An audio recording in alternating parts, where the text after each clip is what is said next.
sequenciar a reflexão que comecei em Efésios, capítulo 1. No domingo retrasado, nós refletimos no verso 1, e hoje nós vamos ler e refletir no verso 2. Efésios, capítulo 1, verso de número 2. Valendo lembrar que todas as reflexões que farei em Efésios são a partir da leitura da obra de Dr. Martyn Lloyd-Jones, O Supremo Propósito de Deus. Falando nisso, hoje eu ganhei 3 livros maravilhosos. Eu vim triste para a igreja e de repente estou na sala, chega o irmão e me dá 3 livros de capa dura: Deus o Pai, Deus o Filho, Deus o Espírito Santo, a Igreja e os Últimos Dias, de Dr. Martyn Lloyd-Jones. Aí eu me alegrei. Que alegria! Então são mais 3 livros depois que certamente a gente tirará algumas reflexões dali. Vale a pena ler esse irmão.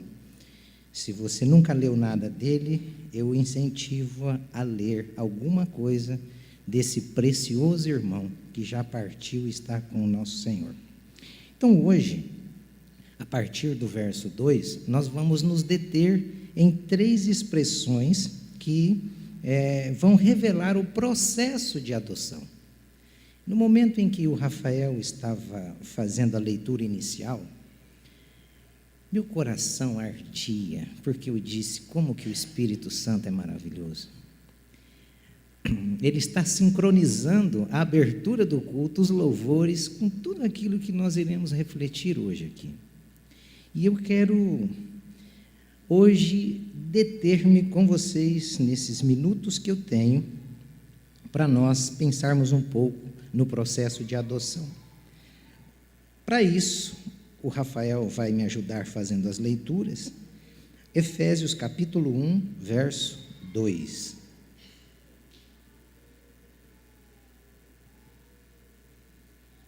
A vocês, graça e paz da parte de Deus, nosso Pai, e do nosso Senhor Jesus Cristo. Mesmo assentados, gostaria que você fechasse os seus olhos, que você falasse com Deus. Pai, em nome de Jesus, nós te agradecemos pelo teu imenso amor que foi derramado e demonstrado naquela cruz. Nós te agradecemos por essa noite estarmos aqui, porque o Senhor nos trouxe. E te pedimos que a pessoa do Espírito Santo convença o coração daquele que ainda não se tornou filho. Que o Espírito Santo convença o coração dos filhos a mudarem as suas atitudes. Pai, em nome do seu Filho Jesus Cristo, nós te agradecemos pela tão grande salvação e pelo processo que o Senhor usou para nos adotar através do Filho amado. Não temos outro motivo de estarmos aqui, a não ser dizer: louvado seja o nome do Senhor Deus Pai Todo-Poderoso.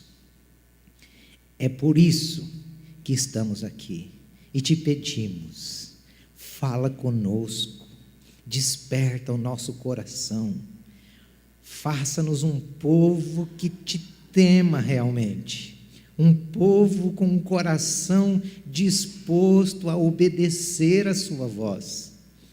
Pai, no nome de Jesus, todo principado, toda potestade, todo espírito que vem para roubar a tua palavra, que desse lugar seja repreendido, e que a manifestação gloriosa da revelação da tua palavra possa alcançar os corações que adentraram este lugar.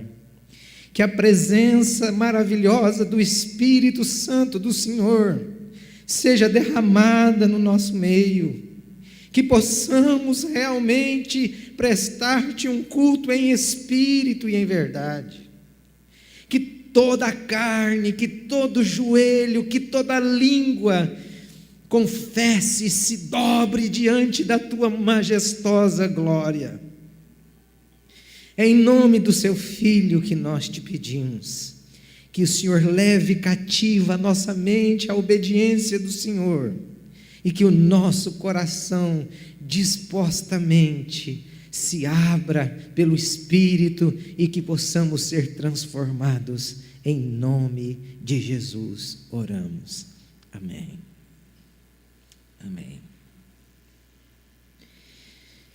Eu não vou dar o contexto da carta, porque já foi dado na primeira reflexão. Ela já está no site, se você se interessar, entre lá e assista. Agora, o contexto do verso é necessário para que a gente entenda o que é que o apóstolo está querendo dizer aqui aos irmãos da igreja de Éfeso. Em primeiro lugar, eu acho que cortou aqui, Emerson. Em primeiro lugar, como é que os judeus se saudavam? É uma coisa que nós precisamos olhar aqui para o texto, né? O verso tão pequeno que lemos, a gente percebe que os judeus mais antigos, a saudação favorita deles era justamente, voltou, muito obrigado, Hermes, era justamente esta daqui: paz, paz seja com você. Todo judeu de uma idade mais avançada, quando eles se encontravam, eles usavam essa saudação: paz, paz seja com você. Convenhamos, né, irmãos? Paz era o termo preferido de todo judeu. Paz é o termo preferido de todo ser humano. Imagine esse povo, quando não era perseguido, eles viviam em guerra. Então, o que eles mais desejavam era a paz. Por isso que eles se saudavam quando se encontravam com paz, paz seja com você. Talvez você entrou aqui pensando, mas isso daqui se aplica só aos judeus. Percebam que Paulo coloca: paz seja com você. Então, esse você se aplica a mim, se aplica a você, se aplica a todos aqueles que leem esta preciosa carta. Todos nós temos essa necessidade de paz. Tem alguém aqui que não necessita de paz?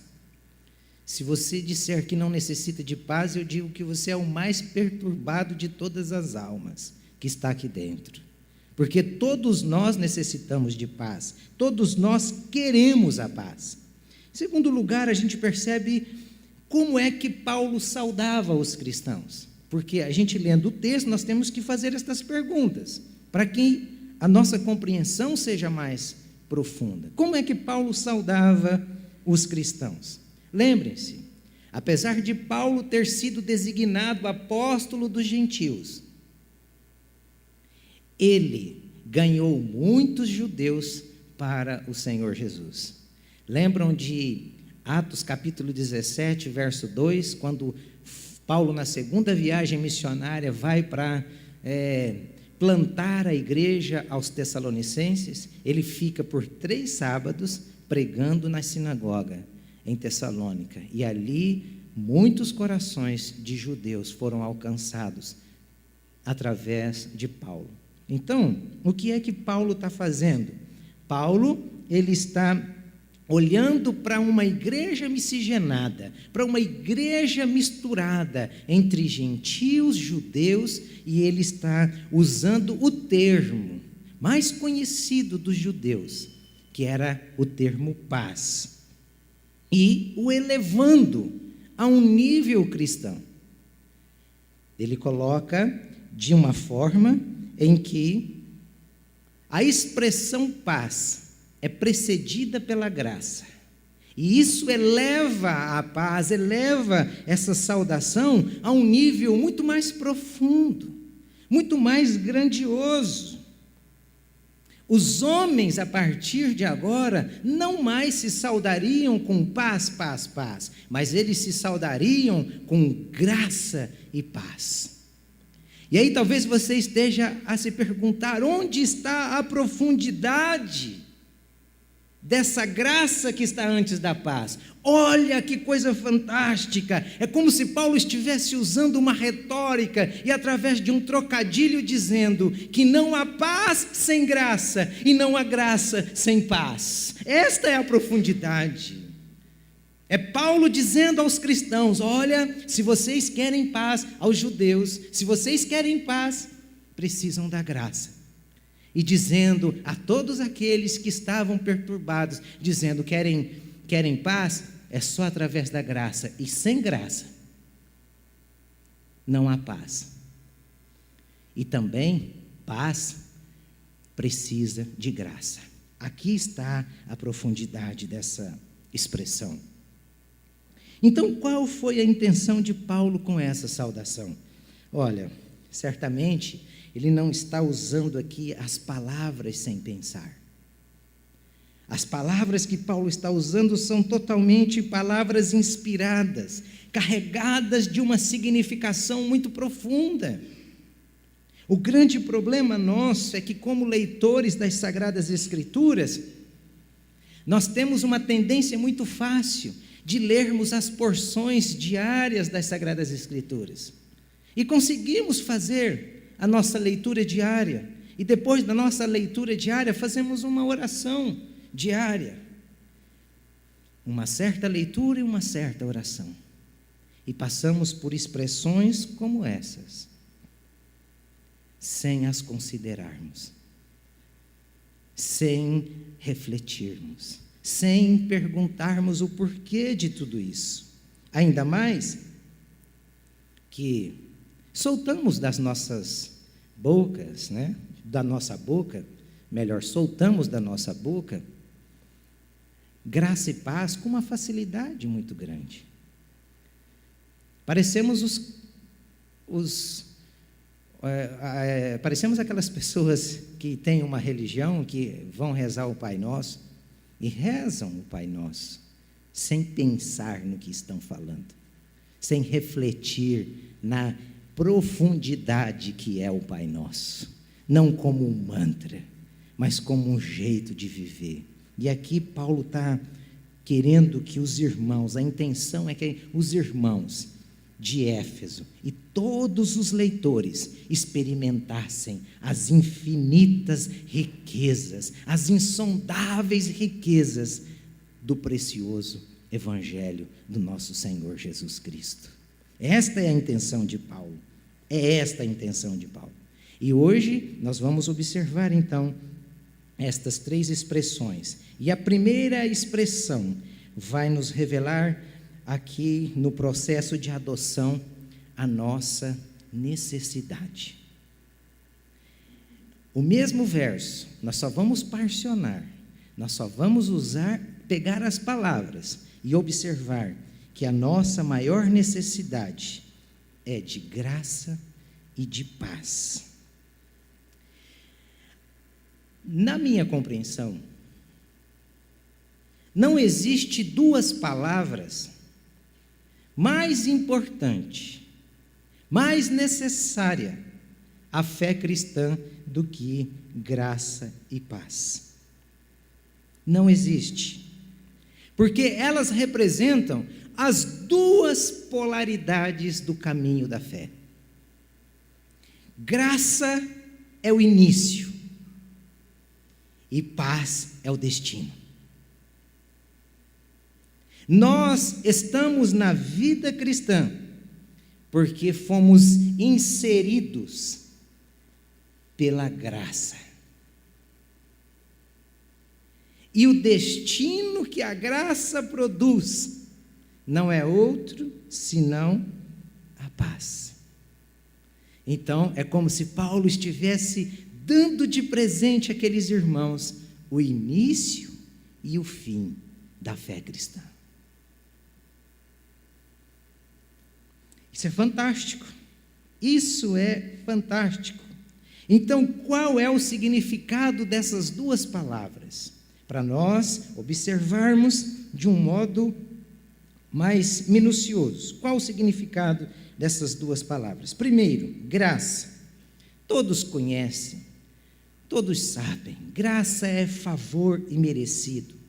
É algo que nós não tínhamos o direito. Graça é algo que foi dado por Deus a gente indigna, gente que merecia a sua punição, porque pecaram contra o Senhor. Então, graça é como se fosse um presente a alguém que merecia um castigo. Por isso que é favor imerecido. Paz. Aqui está o grande detalhe. Para todos os linguistas, paz é uma das mais lindas e belas palavras em todas as línguas. Só que o grande problema é de nós não compreendermos ou darmos o sentido que fique aquém do real significado de paz. Muitos que entraram aqui acham que paz é a cessação de guerra. Muitos que entraram aqui acham que paz é a ausência de conflito. Quando Jesus esteve nessa terra, ele era um homem de paz? Ele era um homem que tinha paz? Ele tinha muita paz.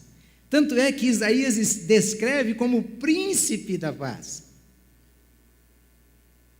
Agora, observe, na caminhada, ele teve conflitos?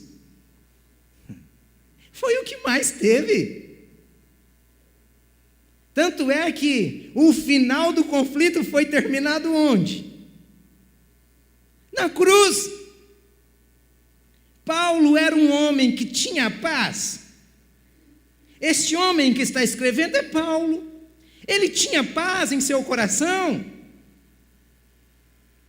É obviamente que tinha, porque só alguém com a paz de Deus, como ele escreve aos Filipenses, poderia estar dentro de uma prisão, com águas até o joelho, defecando e se alimentando no meio dessa água, e dizendo: alegrem-se, alegrem-se no Senhor. Somente alguém com paz poderia dizer isso. E foi um homem que experimentou conflitos. Então perceba que nós damos o significado errado à paz. Essa é a paz que o mundo está procurando. E Jesus disse: eu não dou a paz que o mundo quer dar. E o mundo nunca conseguirá dar essa paz a mim e a você. Nós nunca teremos essa paz. Porque nós não consideramos que o verdadeiro significado de paz nas Escrituras tem uma outra conotação. Dr. Martin Lloyd Jones diz que o radical grego para paz significa união. E ele dá uma base bíblica para isso, que o Rafael vai fazer a leitura. Efésios, a própria carta, capítulo 2, verso 14. E olha como ele está certo. Porque a Bíblia está falando dela mesma. E está dando o significado do que é paz. Paz não é ausência de conflito. Paz é união. Lê o texto e perceba que união que seria essa. Pois ele é a nossa paz, o qual de ambos fez um e destruiu a barreira, o muro de inimizade. Nós estávamos separados. Existia uma barreira, um muro de inimizade. E Cristo, como príncipe da paz, veio destruir esta barreira, esta inimizade. Ele veio nos unir à pessoa com quem havíamos brigado. Nós brigamos. Nós criamos inimizade. Nós viramos as costas para Deus. Então nós precisamos de graça e de paz por 2 motivos básicos. Primeiro, para reconhecer o que somos. Quando Paulo está desejando graça e paz, Paulo está dizendo uma grande verdade acerca de nós mesmos. É como se Paulo estivesse dizendo: nós precisamos de graça que nos leve à paz. Por quê? Porque nós somos o que somos e vivemos como vivemos, porque nós criamos inimizade com Deus. É por isso que precisamos de graça e de paz, para reconhecer que sem Cristo nós continuamos inimigos de Deus. Por natureza, nós nascemos pecadores, nós nos opomos, nós odiamos. Não adianta você dizer que sem Cristo você ama a Deus, que é mentira. Todo ser humano odeia Deus. Ser humano natural não busca Deus. Paulo diz isso em Romanos capítulo 3. Não há ninguém que busque a Deus. Ninguém, nenhum só. Inclusive você que pensa que pode buscar Deus por si só. Então, Paulo está mostrando que o homem em pecado, além de separado de Deus, ele luta constantemente contra Deus, a ponto de vibrar, a ponto de se alegrar, quando alguém escreve ou afirma alguma coisa tentando provar a inexistência de Deus. Ele vibra, ele se alegra, porque ele odeia Deus, ele não quer Deus. Segundo, para admitir que não somos. Então, quando Paulo está dizendo graça e paz, nós vamos reconhecer quem somos e vamos perceber e admitir que nós não somos. Não somos o quê? Não somos aquilo que a serpente tentou colocar no coração de Adão e Eva. Quando Satanás seduz Adão e Eva, qual foi a promessa?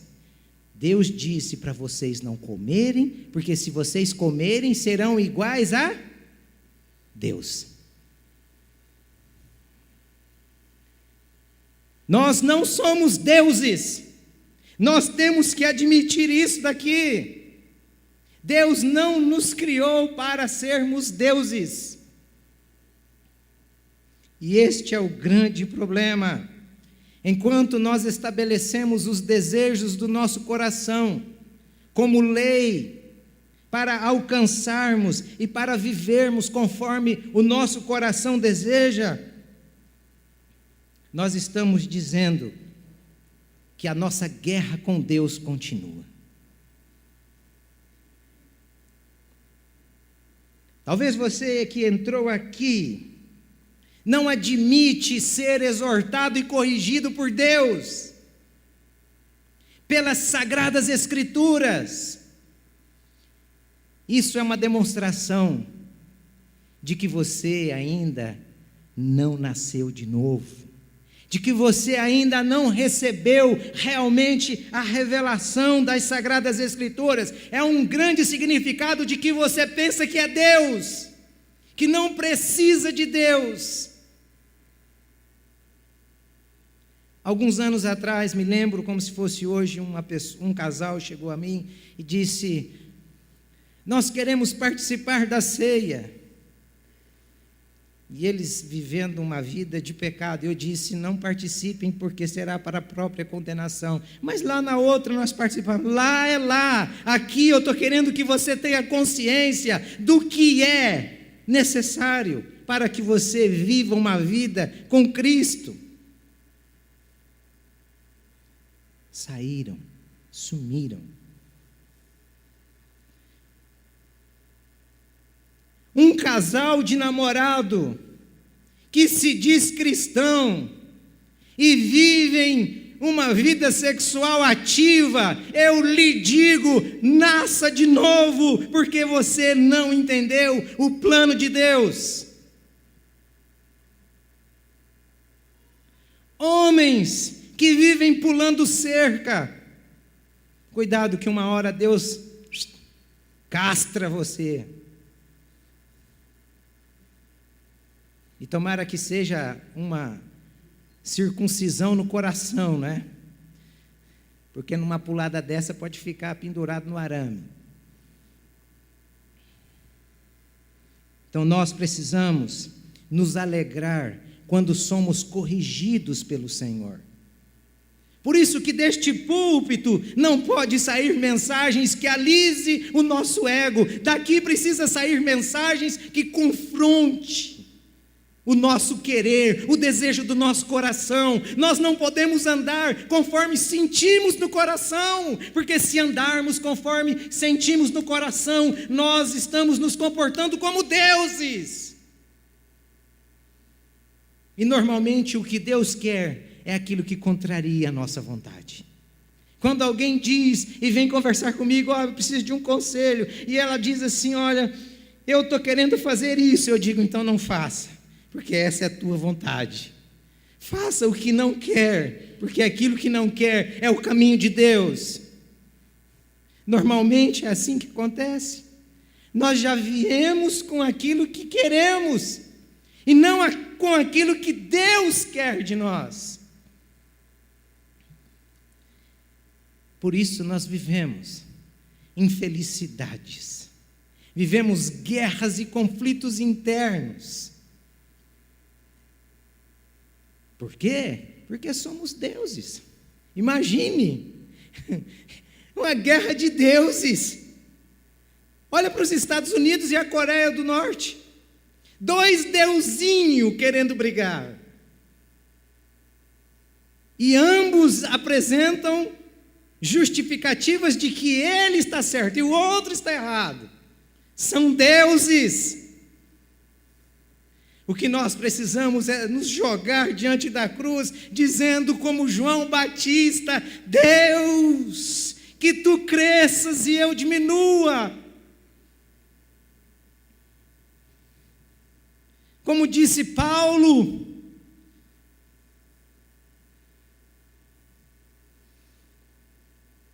nós precisamos, irmãos, deste evangelho. Agora você entendeu por que Paulo está orando e desejando que aqueles irmãos experimentassem da graça e da paz? Porque todos os homens vivem um conflito, um afastamento de Deus. E todo ser humano natural vai se ofender com aquilo que as Sagradas Escrituras contrariar. Agora o interessante é que todos nós merecíamos o inferno. Todos nós merecíamos o destino das nossas ações. Mas Deus, através do Filho, vem e coloca graça para nos dar o que não merecíamos. Isso daqui é o que Paulo está desejando a mim e a você, graça e paz. Em segundo lugar, a expressão revela no processo de adoção o plano divino.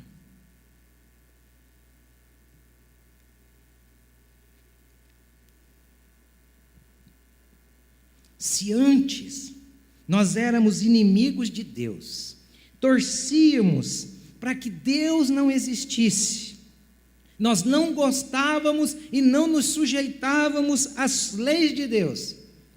Perceba agora que através da graça, a nossa condição de fugitivo muda. Muda todo o conceito. Muda todo o desejo e pensamento que tínhamos a respeito de Deus. Isso é fantástico. A expressão aqui que Paulo vai usar da parte de Deus nosso Pai é a resposta que ele dá como que o plano aconteceu. Como que a graça foi dada a nós. É a revelação de Paulo. E Paulo vai fundamentar a sua resposta de duas formas. As duas formas que ele usa para fundamentar. A primeira, da parte de Deus. Da parte de Deus. Para o cristão, Deus deixou de ser uma filosofia. Para o cristão, Deus deixou de ser uma força distante. Da parte de Deus, para o cristão, Deus agora pode ser chamado de Pai. Eu posso chegar a Deus como o meu Pai. Eu fiquei observando no momento em que o Paulo Serosino apresentava o Henrique, o filho do Fred, e as lágrimas no olho do Fred rolavam. Que sensação de alegria que o Fred expressou através daquelas lágrimas sem falar nada. Você entende? Porque as Sagradas Escrituras diz que quando um pecador se arrepende, há o que no céu? A festa. É como se o pai se esbaldasse de alegria, dizendo para o filho: valeu a pena, valeu a pena, mais um valeu a pena. Isso é graça. E fantástico. Então, para nós cristãos, o Pai deixou de ser aquele legislador carrasco que ficava esperando a gente errar para nos punir. E o cristão agora não tem mais um comportamento de filho malandro, de filho desobediente, de filho que não aceita mais disciplina do pai. Pelo contrário, porque as Sagradas Escrituras diz que Deus disciplina os seus filhos como um pai que ama, disciplina também os seus filhos. Às vezes eu vou dar algumas disciplinas no Lucas daquele tamanhozinho. Eu penso, eu choro, mas eu tenho que disciplinar. Porque senão eu sei que o bichinho não vai ser boa gente. O nosso Deus continua sendo legislador. Legislador severo. Que diz que aquele que não se arrepender, o que lhe resta, o que lhe cabe, é a sentença de fogo e inferno, eternamente. Mas esse legislador severo é o pai que disciplina o filho que ama. Então, eu posso chegar da parte de Deus como um filho, mesmo sendo disciplinado, e não gostando, dizer muito obrigado. Quantas vezes nós fomos contrariados, nós somos contrariados, e lá na frente, depois a gente diz, graças a Deus, que Deus não fez do jeito que eu tinha pedido. No momento sofremos, mas lá na frente a gente olha e dá graças a Deus. Por quê? Porque Ele sabe o melhor jeito de fazer. Por isso que cristão não vive tentando mudar Deus pelas orações amarelas, frajutas, mesquinhas de crente carnal. Oração de crente é: Deus, faça a tua vontade ser a minha. Foi assim que o primogênito orou: Deus, se possível, passa de mim este cálice, mas que não seja feita a minha vontade, mas a tua vontade. Que coisa fantástica. A outra fundamentação de Paulo é nosso Pai. Aqui Paulo não está falando no sentido geral, porque às vezes eu ouço alguns cristãos falando de que todos são filhos de Deus. Ora, não é o sentido geral. Todos somos gerados por Deus, criaturas de Deus. E para deixar você homem natural, bravo, intrigado, eu vou lhe dizer que na terra tem os filhos de Deus e também tem os filhos do diabo. E quem não está em Deus tem como pai Satanás. Vamos ler esses dois textos para não ficar somente na minha fala. João capítulo 1, verso 12. Contudo, aos que o receberam e aos que creram em seu nome, deu-lhes o direito de se tornarem filhos de Deus. Quer se tornar filho de Deus? Precisa crer em Jesus Cristo. Quem crê em Jesus Cristo é filho de Deus.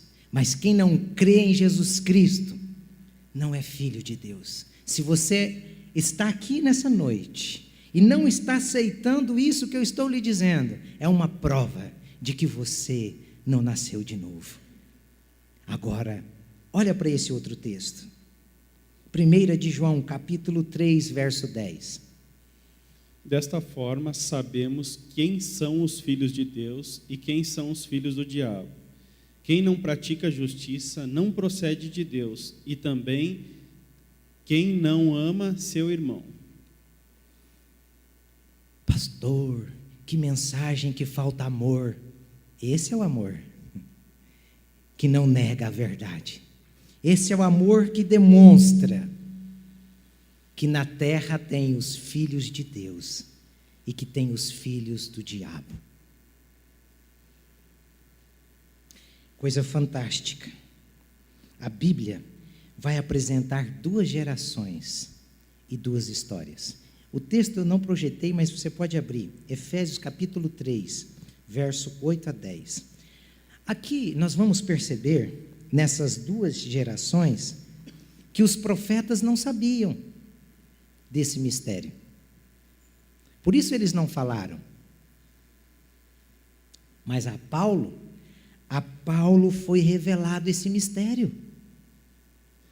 O mistério que o Rafael vai ler. Pode ler, por favor.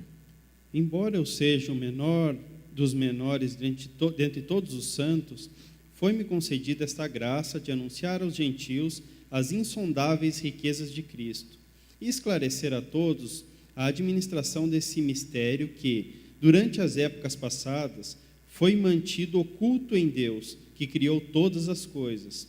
A intenção dessa graça era que agora, mediante a igreja, a multiforme sabedoria de Deus se tornasse conhecida dos poderes e autoridades nas regiões celestiais. Então, olha que coisa fantástica. Para fundamentar esse mistério da graça, a gente olha para o Antigo Testamento. As duas gerações. A primeira geração, a geração de Caim. Ambas saíram de Adão.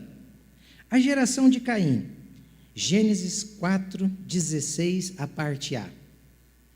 Caim se afastou da presença do Senhor. Essa é a primeira geração.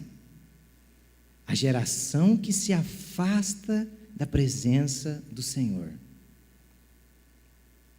Era de se esperar, irmãos, que Caim, fora da presença do Senhor, ele aumentasse o seu potencial maléfico.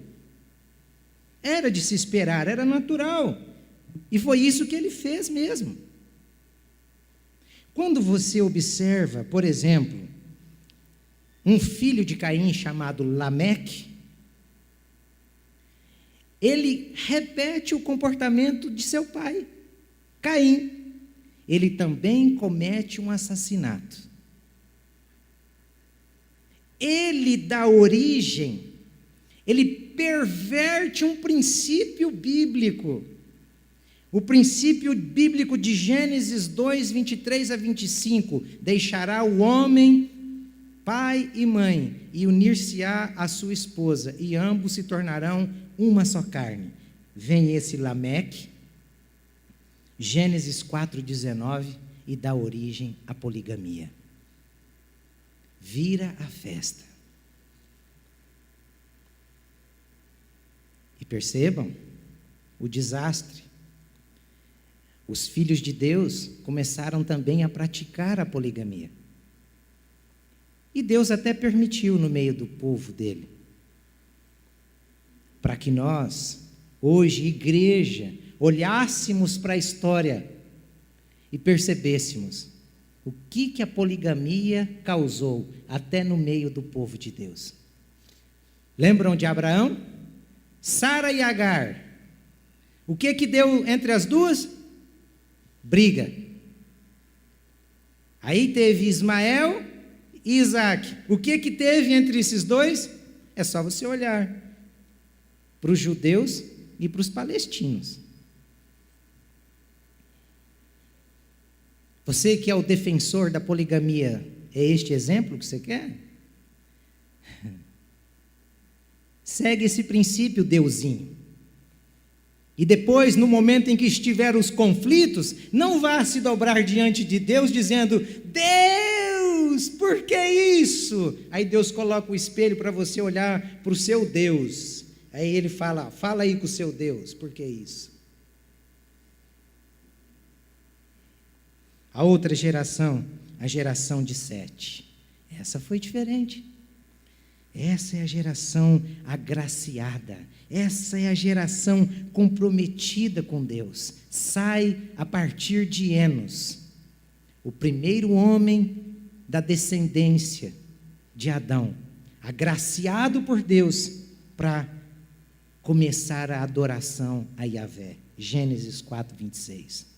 A gente percebe Enoque, desta geração, homem que vivia e andava com Deus. Gênesis 5, 24.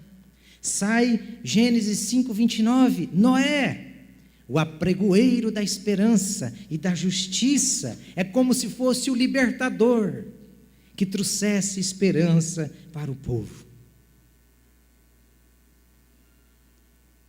Entendeu que nem todos são filhos de Deus? Agora, grande é o mistério. Qual é o mistério grande aqui nas Escrituras? Que a pior criatura, presa nas mais ferrenhas garras de Satanás, pode ser liberta.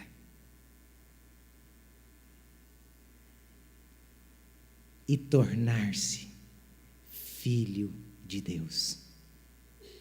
E o mistério não termina aí. Um filho de Deus jamais pode se tornar uma criatura do diabo. A Paulo foi revelado esse mistério. Por isso que uma vez filho, sempre filho. Sempre filho. Agora a questão é: quem tem sido seu pai? Hoje você pode mudar a sua paternidade. Em terceiro e último lugar, a terceira expressão vai nos revelar o processo de adoção. Esse processo de adoção através de uma pessoa. Então ele apresenta a nossa necessidade. ele demonstra que foi um plano de Deus. Foi Deus que resolveu. Foi Deus quem quis. E ele apresenta como esse plano foi concretizado através de uma pessoa. Quem? O Senhor Jesus Cristo. Antes de nós nos determos especificamente nestas 3 palavras para se referir a uma pessoa, não poderia dizer só Jesus, ou não poderia dizer só Cristo, ou não poderia dizer só Senhor. Mas por que 3 palavras para uma pessoa? Antes de nós observarmos estas 3 palavras, é como se Paulo estivesse dizendo: Deus só pode ser o nosso Pai através do Senhor Jesus Cristo. Não há nenhuma bênção de Deus ao homem que não seja pela via de Jesus Cristo. Se você entrou aqui achando, pensando, crendo que Deus pode lhe abençoar através de alguém fora de Jesus, é mentira, te enganaram. Porque as Escrituras diz que não há outro mediador entre Deus e os homens pelo qual devamos ser salvos, a não ser Cristo Jesus. Atos, capítulo 4, verso 12. Não há, é só Jesus. Fora de Jesus, não há bênção. Fora de Jesus, não há possibilidade de nos tornarmos filhos de Deus. Lembram da leitura que o Rafael fez? Ele precisou deixar de ser o unigênito para se tornar o primogênito. É por isso. Então, vamos analisar essas 3 palavras rapidamente, que se direcionam a uma pessoa. Primeiro, Senhor.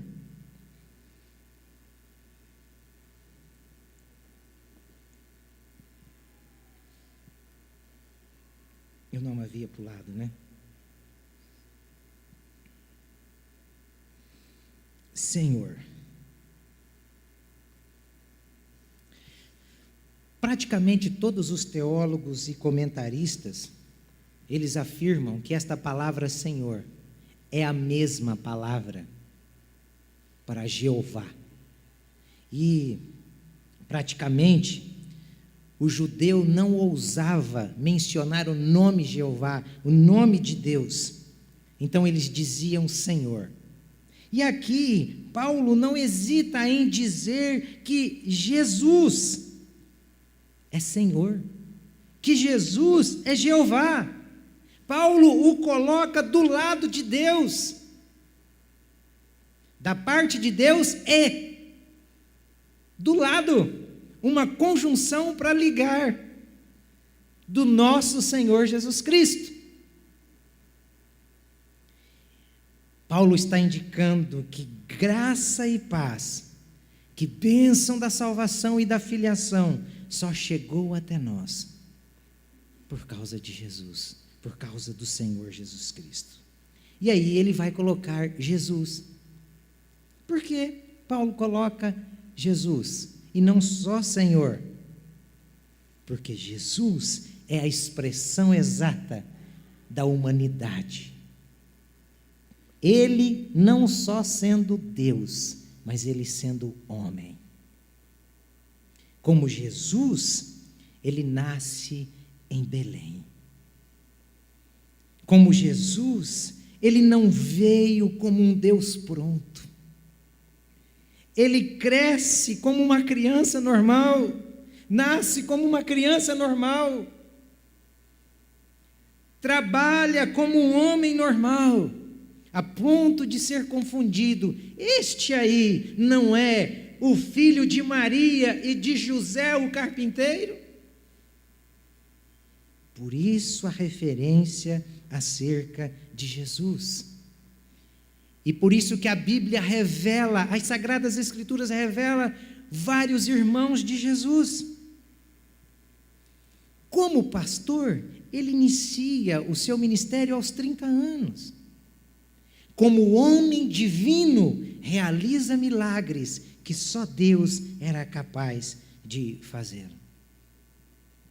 E como Paulo usa tanto nesse primeiro capítulo a palavra mistério, olha aqui o mistério. João 20, verso 17. Jesus disse: Não me segure, pois ainda não voltei para o Pai. Vá, porém, a meus irmãos e diga-lhes: Estou voltando para o meu Pai e Pai de vocês, para meu Deus e Deus de vocês.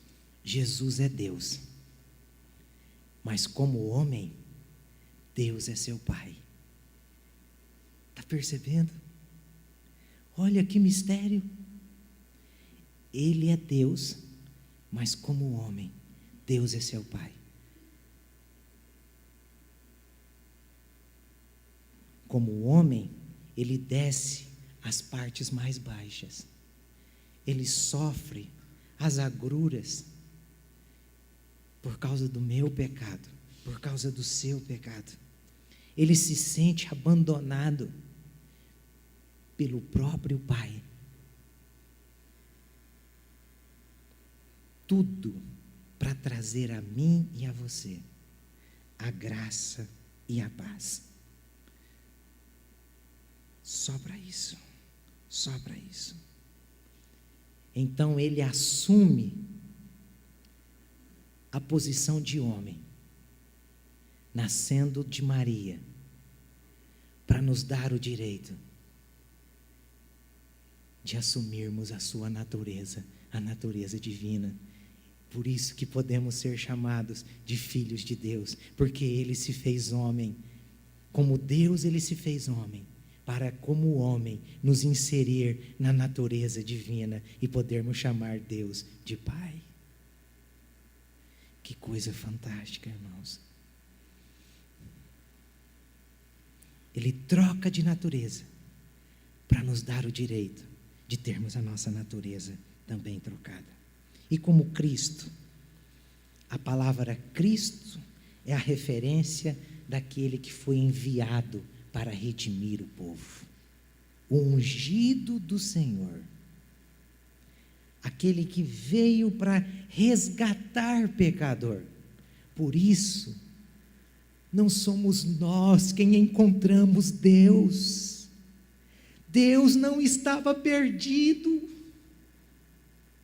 Nós é quem estávamos perdidos e Ele nos achou. Através do ungido dele, que é Cristo.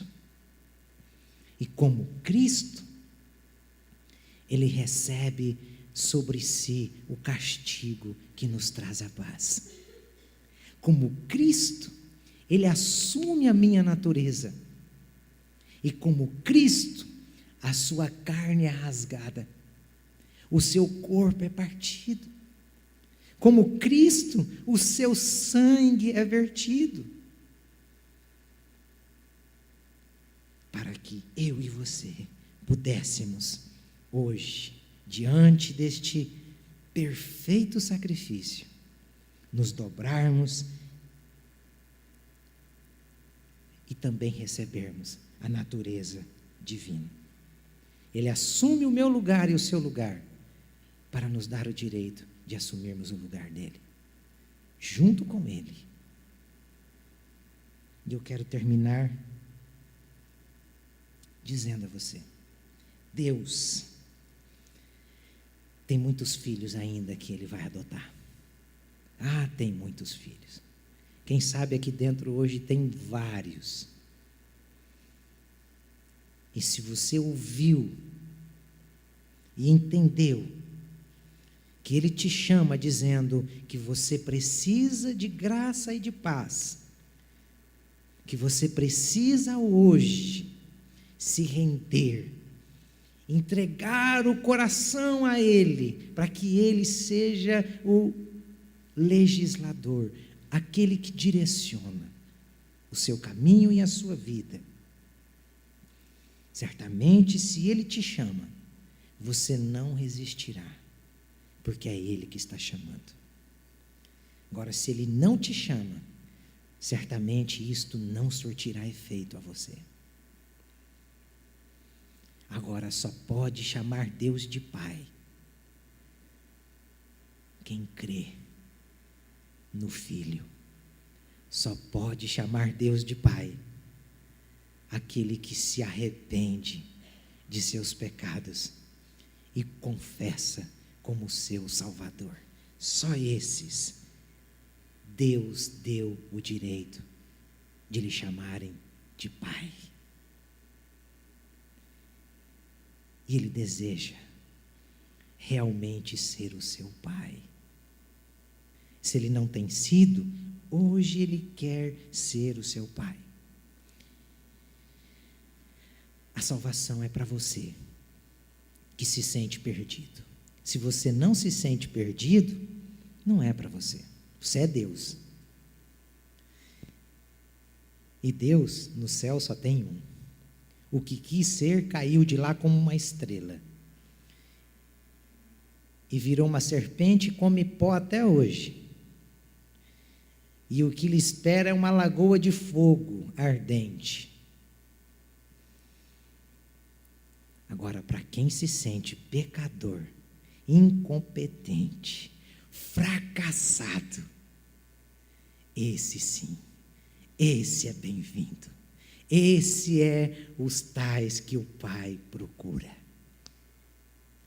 E estes serão bem-aventurados, porque poderão serem chamados de filhos de Deus. Vamos terminar cantando. E nós vamos fazer um dueto aqui. Não sei, é dueto? Solo. Vai ter um solo aqui. E nesse momento eu gostaria que você pensasse um pouco. Filho de quem você tem sido? Deus quer ser o seu Pai. E depois desse dueto eu quero terminar este culto orando, lhe dando a oportunidade de se tornar um filho de Deus, se é que Ele te chama.